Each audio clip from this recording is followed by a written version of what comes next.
What is going on, everybody? Welcome back to Trading Learning 101. Today I want to do a little lesson on ticker symbol LIFE and preach the importance watching the tape, getting better at reading the tape, and understanding candlestick charts. Noticing little details of what's going on, looking at multiple time frames. I want to break down LIFE here.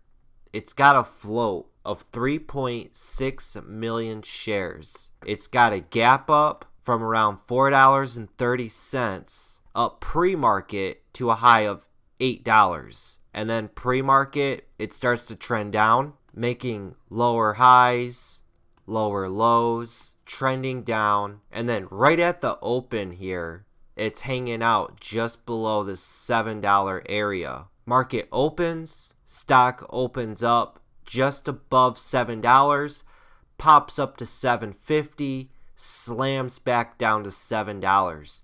Now this is where watching the tape and watching the candlesticks closely. I highly recommend when the market just opens, look at 1-minute charts, and then as the day goes on, and gets longer and longer, 10:30, 11:30, noon, start looking at larger time frames. Right at the open, look at 1-minute charts.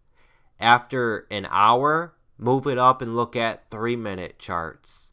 And then after a few hours of the market being open, look at 5-minute, 15-minute charts to get a better idea of what the overall trend is doing and what are the candlesticks telling you. Now, with LIFE here, watching the tape, the only way you're just going to get better at watching the tape is with time. It took me almost 2 years, if not over 2 years, to start recognizing patterns that happen on the tape. You got to go through a lot of market conditions, market cycles, see a lot of plays that actually happen, take notes and learn from them, and see them happen again.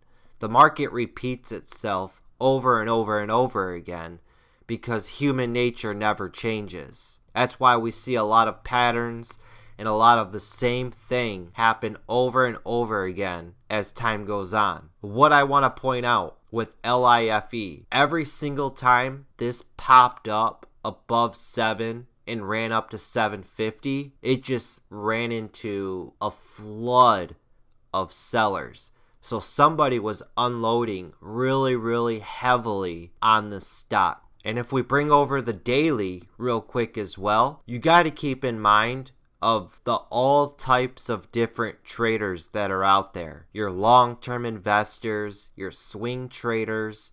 When you got a stock that's gapping up really big like this, pretty much doubling overnight, you're going to have all those other traders wanting to take profits. So I'm talking about all these people who bought it all up in here. Everybody who's bought it, swing traders, long-term investors, institutional investors.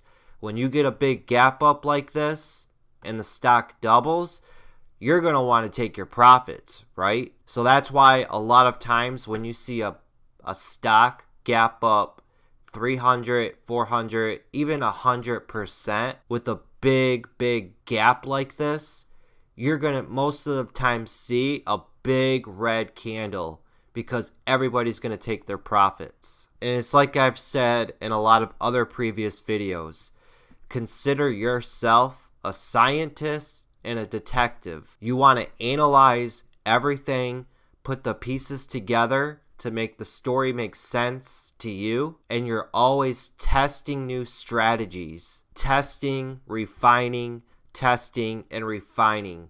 It's a never-ending process. So back to the 1 minute here on LIFE. Stock surges up to 760, runs into a bunch of sellers, and slams all the way down to 690.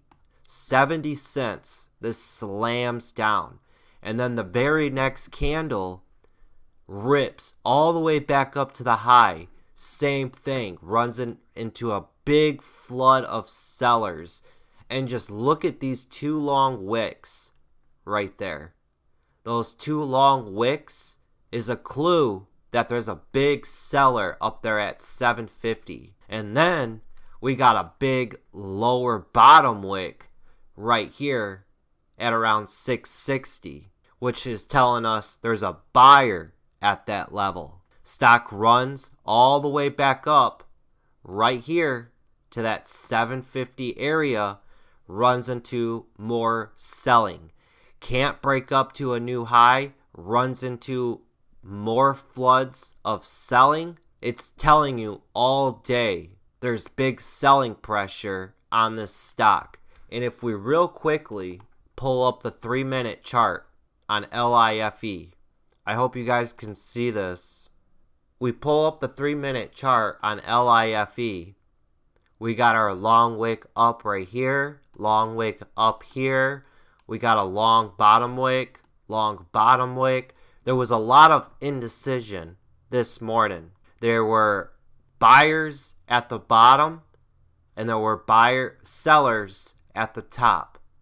But unfortunately, there were more sellers than buyers, which drove the stock price down. Key little notices: when stock comes to support, are you seeing more buying than when a stock goes up to resistance? Are you seeing more selling? And you got to compare the two. Like I just said, comparing. When a stock runs up to resistance, are you noticing a lot of selling on the tape? And when the stock comes down to support, are you noticing more buying? If not, then that's showing weakness. It all comes with time. You just got to put that time in. A great feature that you can have, and it's absolutely free, download Thinkorswim by TD Ameritrade. They have an on-demand button. And over the weekends, wake up early, watch the tape on the hot stocks the previous week, and just watch the tape. Just sit there and watch the tape. And over time, you'll start to see patterns happen. I always look at charts at mental price levels. Every whole dollar number, 25 cents, 50 cents, 75 cents, and so on. $1, $5, $10, $50, $100. The bigger the whole dollar number, the stronger that's going to act as support and resistance. So if we also draw a line straight across from $7, you could see all right here, the stock struggled to hang above. It couldn't even hold above $7, showing weakness. And then we had a lot of support all right here. Stock finally cracked down below it, came back up, and was acting as resistance right here. And what you'll see happen with market makers, they'll pop the stock up to resistance really fast, like they did right here. And this is how they trap longs. People think it's quickly reversing. They get FOMO. They don't want to miss out. They think it's going to break this $7 level and go on a nice run. Market makers suck them in and then slam the stock down like they did right here, all the way down to $6. In a blink of an eye, look at that. They pop it up, $7. Next thing you know, it's at $6. A dollar drop, 1,000 shares, that's a $1,000 loss in a blink of an eye. And then a lot of times, like right here, what you'll see them do is then they'll slowly grind it out until they flush it again. They may quickly pop it up again, or they'll just drag it out and then they'll slam it down again. When you notice on the tape that there's more sellers than buyers, the sellers are given more supply back into the market of the stock. And then when you have demand for the stock dying down, there's really no demand for the price to go up. So that's why you're going to see the stock deteriorate and fall down as the day goes on. And you also have to take into consideration what else is popping up on the day. Are there any big news headlines? Companies putting out big news? Are there all kinds of stocks running, has better news, has better volume, moving more, easier to trade? You got to take all kinds of things into consideration when looking at stocks. And the only way to get better with it, and I can't preach it enough, I say it in a lot of my videos, all good things come with time. You just got to put that screen time in, see this stuff, and see how the market actually works and runs every day, and you'll start to pick up and notice things.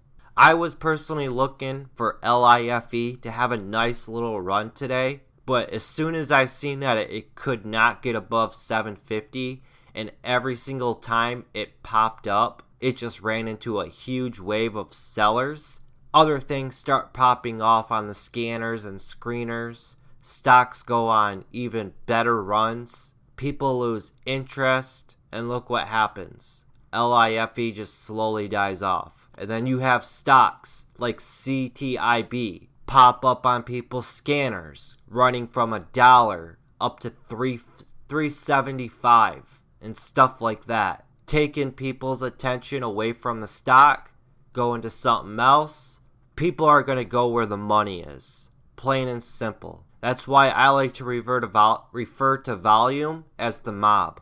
And then look at here with CTIB. This $3 level here.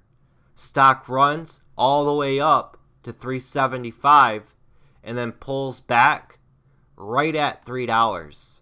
Pulls back to $3, pops up to $3.50, back down, makes a higher low, and then boom, runs up to $4, and then look it, they give a death candle all the way back down to $3, running into a big wave of sellers right here, probably because people chased it all right here, all right here, and all right here. And when the stock finally runs it back up, all right here, you're going to run into all of these sellers all right here. People who got FOMO and chased it and hoped for the stock to pop back up.